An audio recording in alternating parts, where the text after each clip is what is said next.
back to Beyond Well with Sheila Hamilton. This is a program for people who want to learn more about our interior lives. And in the past 3 weeks, I have ventured back out into the world and I'm speaking in large conference rooms and I'm going into restaurants where people are actually sipping wine without their masks on. And I have had this feeling like, what is going on here? Are we just going to go back to normal and act as if this cataclysmic shift did not happen? And moving into the holiday season, I thought it would be super cool if we talk to someone who thinks about these ideas and where we are as human beings in a more philosophical way. Rabbi Brian Zachary Mayer has founded something that I think you guys are going to completely love. It's called Religion Outside the Box. I have gone through his blogs, through his interviews, through his background, and I am just convinced you are going to enjoy this conversation as much as I do. Welcome, Rabbi. Well, thank you. I'm kind of a fanboy of yours also. Oh, that's wonderful. I'll take as many as I can get.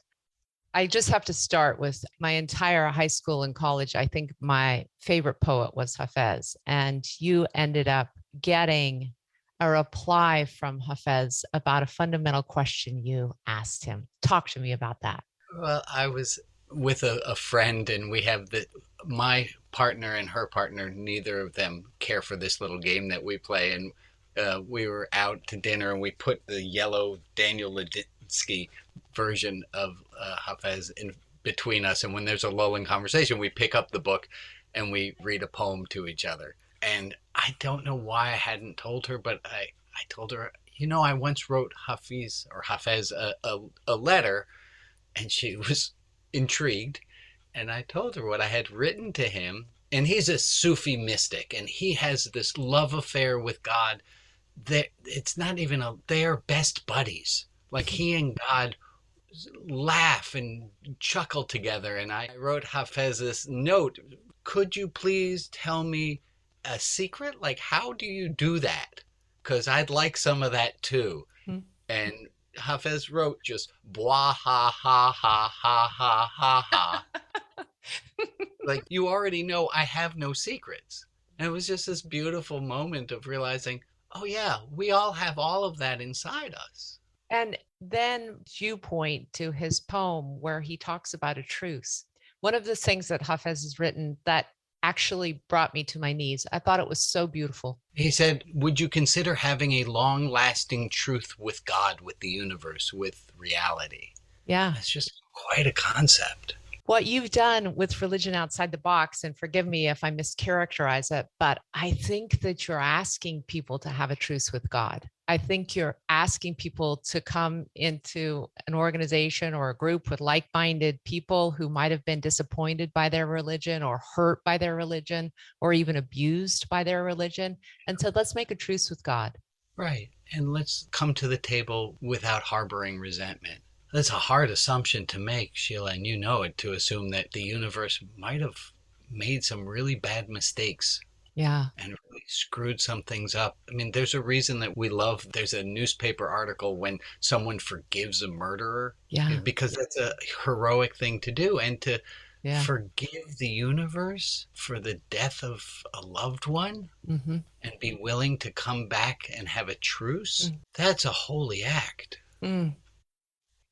I thought that the hardest thing I was going to have to get over was my late husband dying by suicide. And then my daughter was diagnosed with cancer. And I think I had more conversations with God in those few months after she was diagnosed than I can even tell you. And I have to tell you what you just described. I've never been able to say to anyone where it was I came to, but I just forgave the universe. There's a great Byron Katie quote, which is a line to it that says, you can argue with reality, but you'll lose only 100% of the time. Coming to this truce, coming to accept reality as it is. We don't have to like it. Acceptance doesn't mean approval. Right. It just means accepting. I look at the struggling that's going on right now, and even the way that I described people so anxious to get back to work, even though we're so burned out, so anxious to get productivity up, even though people are saying they're spiritually bereft, so ready and willing to press for more, more, more, even though people actually need time to rest. Judaism, we got a few things right. And this idea of taking a Sabbath, of taking time off, and that's actually what sustains us, is the breath in between. And I'm not saying that everyone should say Hebrew prayers and do everything on Friday night. I don't give a what you do for rest. Just that you do something mindfully to not do is revolutionary. If there's anything that we got from this pandemic, it was, oh, we've been going too fast. We need to slow down. And I get it. I get this society that we take our anxiety and we put it into our work. And it's a lot easier than sitting with the anxiety. But there's a great quote from Krishnamurti, and he said, "To be well adjusted to a profoundly sick society is no indication of health." We shouldn't be well adjusted to this society. I was just telling a friend of mine who was apologizing to her followers for missing a speech because she had a horrible migraine. I was just like, these days rest is a radical act. It really feels radical to say, no, I cannot. My body is not capable of going on. What a terrible place that we've arrived at, where you have to do apology after apology for just taking care of one's body. We can do something revolutionary, and it's stop, slow down. There's more to life than going faster. There's more to life than getting more done. All the really good things we enjoy in life don't happen quickly.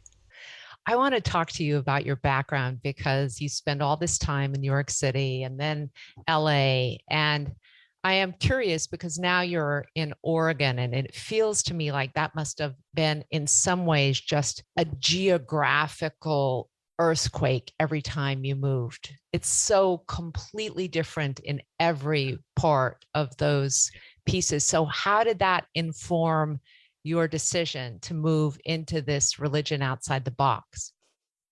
I tell people I have a very calm disposition because I grew up on a very small island, which was the island of Manhattan. And it's a joke. That place is crazy. It's crazy. And there's a lie New Yorkers we tell, which is the stress gives me my edge. And I came to realize, oh my God, we're all colluding.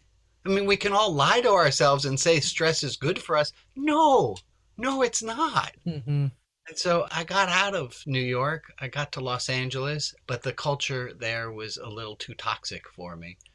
So I dropped out of organized religion when I lived in Los Angeles because it didn't make sense to me to be promoting a path when it's the goal that's the important thing. And I got why we did the path. Was it's easy to see how many people are bending their knees at the right time at the right prayers, and it's hard to see that they're connecting with their inner soul. But I knew that I had to get the goal as primary and the path was secondary. And I also have this real huge human streak that I don't think there's any kind of God that plays teams. I couldn't do that. So I dropped out of organized religion and I became a high school math teacher. And I taught high school math, and that's where I really learned that everything comes from love, not shame. And patience. I have a great quote about patience. It's patience. It doesn't come quickly. I absolutely need that shirt. I'd like to wear that around downtown. I'll tell you what patience is patience is the ability to not get raged. And I struggle with it. I got kids. I live in this world. It's hard. Life is hard. Life, it ain't for the weak. Yeah, right. I was a reporter before I did this work, and I had this incredible experience where I got to cover the Dalai Lama's visit. And we were in it's like a ski resort in Park City. And the Dalai Lama, I was like behind him as he was going up on this lift, and he was giggling.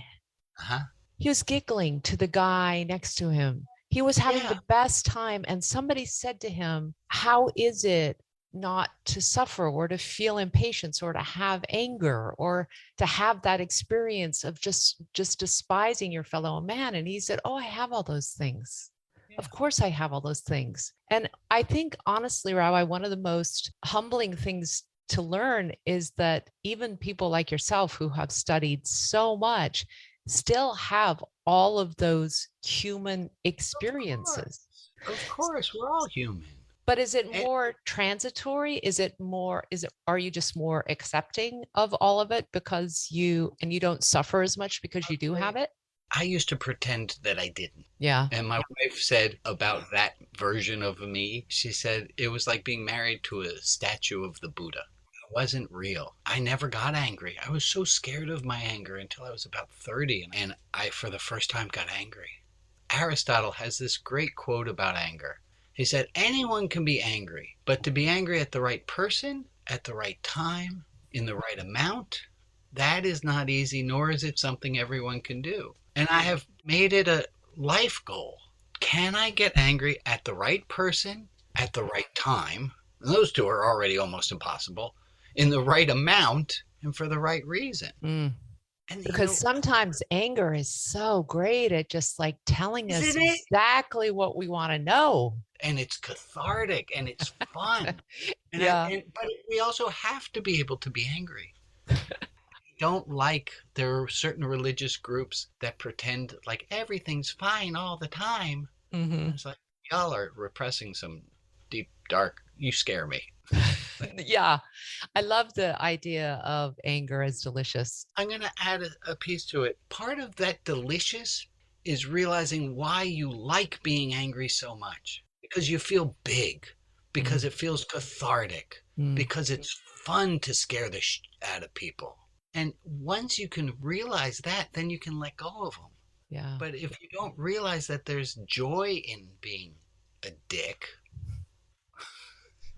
you're going to be much less likely to give it up. Well, and to have some dickness to pull out from now and then, to be able to actually really swing your dick around, as we say, Yeah. it does feel good. It does feel good, but what you got to be careful. I want to talk to you about religion outside the box because I'm sure during quarantine, this had to go online, right? Quarantine was one of the best things to happen for us.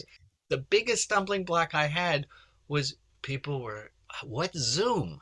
And now people get on Zoom and my services are Zoom-tastic. Yes, they are. I am so enamored by your impulse to do this. You call it the spiritualigious. Is that right? I use the word spiritualigious. That's what this is. It's a spiritualigious gathering we do on Saturday mornings. It doesn't have Hebrew. It doesn't have dogma. It has a loose outline, which always goes a different direction than I intended. And I use the word spiritualigious because people don't have baggage with the word spiritualigious. It's the word spiritual, which people all know, and the word religious, and I mushed them together. So how do you practice in your home? Are you still doing Jewish high holidays? Do you end up putting a Christmas tree up? What is the combination of things that happen at your house? So on Fridays, I will make a challah bread, and I always make two, and I give one to a neighbor. I make a challah bread, and here's a thing that I do every Friday night with my kids and with my beloved. And I'm going to recommend that everyone does this. And here are the rules. Friday night, between the time that you sit down to eat and you start eating, go around the table if you're lucky enough to eat with other people on Friday night. And otherwise, email people or text them. That will work too.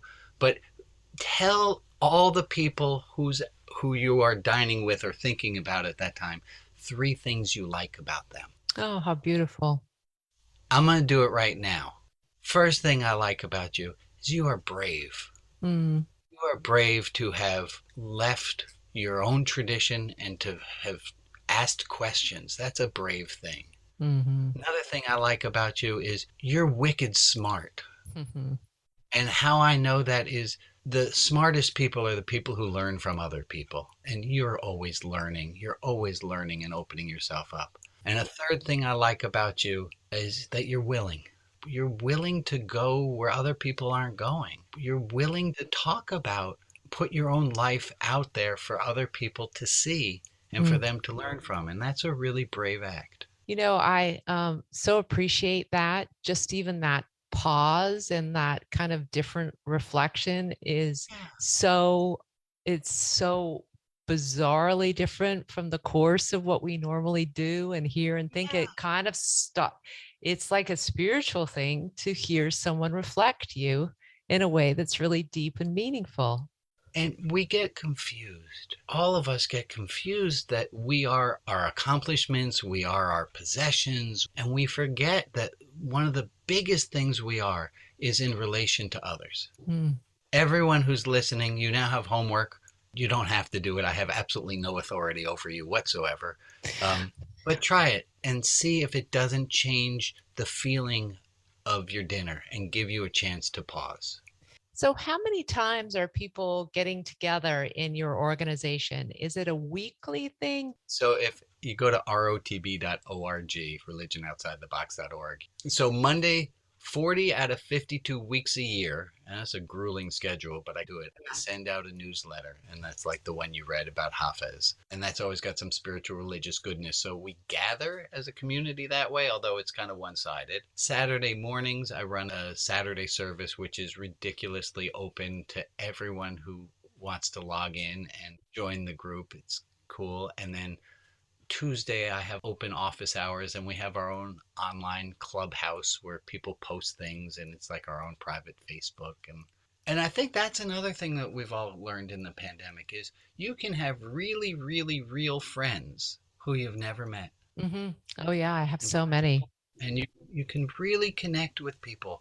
And I know people get Zoom fatigue and exhausted, but let's also remember this has saved our lives that Hmm. we've been able to keep together and have connection through a screen. Let's not curse it all the time. Let's take a moment of gratitude and then we can go back to cursing. You must have people from Mormonism, Catholicism, Zen Buddhism. You must have people who come from your own faith all mixing together. Do you try to avoid theological discussions about who is right? Somebody asked me what percentage of the people who show up are Jewish. I have no idea. It doesn't mean anything. Mm. With regard to theology, I happen to be really good at helping adults talk about the God word. Mm. That's a skill I've gotten good at. There's a breakout group called the Shekinah group because Shekinah is one of the feminine names of God in Judaism, and that group meets totally without me. I don't even think I'm on the invite list anymore. They go deep and talk about God. That's fine. Wow. During the service, I'll often use something I call a God drop, and I'll just do a one little quote about God. The one that I'm going to use tomorrow is from John Shelby Spong, who said, God is not a noun that asks for definition. God is a verb asking us to live with love. Wow. So there's always spiritual direction people can do to help them suss out their God beliefs and what they Yeah. might have inadvertently picked up.